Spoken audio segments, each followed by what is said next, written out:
Twice in history, the act of throwing someone out of a window triggered a full-scale European war.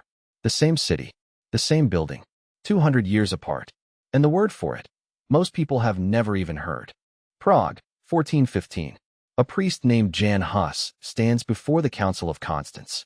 He has dared to challenge the Catholic Church, questioning the sale of indulgences, demanding scripture be read in the people's own language. The Church's response? They burn him alive at the stake. But here's what his executioners didn't anticipate. Hus's death doesn't silence his followers. It ignites them. Within 4 years, Hus's followers, the Hussites, have grown into a movement that terrifies Rome. Thousands of Bohemians refuse to accept a church that murdered their prophet. Tensions in Prague are volcanic. And on July 30th, 1419, a Hussite procession marches through the streets toward the new town hall. They carry a list of demands. But what happens next changes everything. The Hussites demand the release of their imprisoned followers. From an upper window of the town hall, someone hurls a stone into the crowd below. That single stone detonates a century of rage. The mob surges inside, storms up the stairs, and throws the judge, the burgomaster, and 13 town council members straight out of the windows. They plummet onto the spears and pikes of the crowd below. None survive. King Wenceslas IV of Bohemia hears the news of the massacre. According to contemporary chronicles, the shock triggers a devastating stroke. He dies just 17 days later. His death creates a power vacuum that swallows all of Central Europe. The Pope calls for a crusade, not against a distant land, but against fellow Christians in the heart of Europe. The Hussite Wars have begun, and they will rage for 15 brutal years. 5 successive papal crusades are launched against the Hussites. 5 times, the Crusaders are humiliated. The Hussite warriors, led by the legendary one-eyed General Jan Žižka, pioneer revolutionary military tactics, armored war wagons, early firearms, disciplined infantry formations. They are outnumbered in nearly every battle, and they win nearly every time.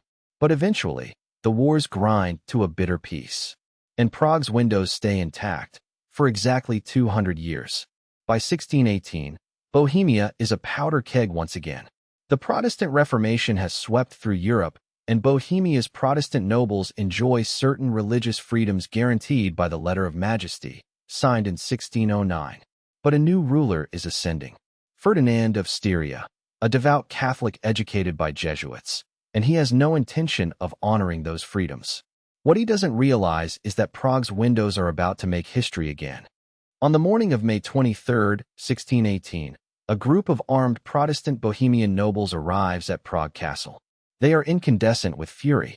Ferdinand's Catholic regents have ordered the demolition of Protestant churches built on royal land, a direct and deliberate violation of the Letter of Majesty. The nobles march through the castle corridors, past stunned guards, and into the Bohemian chancellery. Inside, they find 3 Catholic officials, Vilém Slavata, Yaroslav Berida of Martinice, and their secretary, Philip Fabricius. The confrontation that follows will reshape the entire continent. Count Thurn, the leader of the Protestant delegation, reads out the charges against the 3 Catholics. The room erupts. Accusations fly back and forth: treason, heresy, broken oaths. Then, in a moment of calculated fury, the Protestants declare their verdict: guilty. They seize Slavata and Martinice by their collars, drag them across the room, and hurl them from the 3rd-story window of Prague Castle. Secretary Fabricius follows seconds later. All 3 plunge 70 feet toward the dry castle moat below. And then, something nobody expected happens. All 3 men survive the fall. 70 feet, roughly the height of a 7-story building, and not a single fatality. The Catholic Church immediately declares it a miracle. Angels, they proclaim, caught the men midair and lowered them gently to the ground. The Protestants have a rather different explanation. They insist the men landed in a massive heap of horse manure that had been accumulating in the dry castle moat for months. The debate over divine intervention versus dung has never been fully resolved. But what everyone agrees on is what happened next. This Second Defenestration of Prague becomes the match that ignites the 30 Years' War, the deadliest conflict in European history up to that point. The Protestant Bohemian estates formally reject Ferdinand's authority and elect a replacement. Frederick V of the Palatinate, nicknamed the Winter King because his reign lasts barely one season. Ferdinand responds with the full crushing might of the Habsburg Empire and the Catholic League. Within 2 years, Protestant forces are obliterated at the Battle of White Mountain, just miles from Prague. But the war doesn't end. It metastasizes. What begins as a Bohemian rebellion cascades into a continental apocalypse.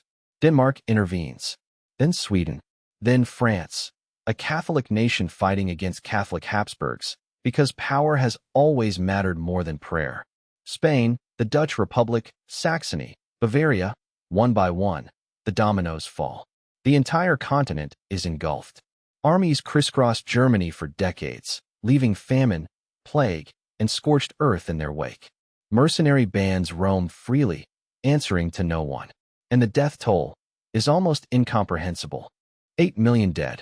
In some regions of Germany, the population drops by more than 60%. Entire villages are erased from the map, never to be rebuilt. All because 3 men were thrown from a window. The word for this act, throwing a person from a window, is defenestration. From the Latin de, meaning down from, and fenestra, meaning window. Most people have never heard this word, yet it shaped the modern world. The Peace of Westphalia, signed in 1648, finally ends 30 years of slaughter.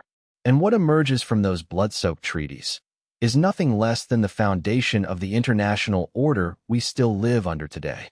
Westphalia establishes the principle of state sovereignty, the revolutionary idea that each nation has the right to govern its own affairs without outside interference. Before 1648, the Pope and the Holy Roman Emperor claimed supreme authority over all of Christendom.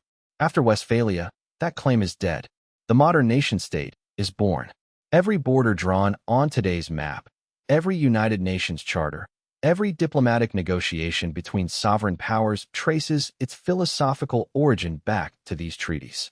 Treaties that exist only because Protestant nobles hurled Catholic officials out of a castle window in Prague. And here is what most historians have overlooked. Prague's defenestrations were not random acts of mob violence. They were deliberate political theater. In both 1419 and 1618, the perpetrators chose the window specifically because it was symbolic, a public spectacle visible to the gathered crowd below. It sent a message that no document or declaration could match. The window was both the weapon and the statement. It declared, "We reject your authority so completely that we will cast it, and you, out of the halls of power." Literally. 2 windows. 2 centuries apart. 2 wars that killed millions and reshaped the entire map of Europe. The next time you stand before an open window, consider this. The modern world, its borders, its nations, its very concept of sovereignty, was forged because, twice in the same city, someone decided that the fastest way to change history was to throw someone out of one.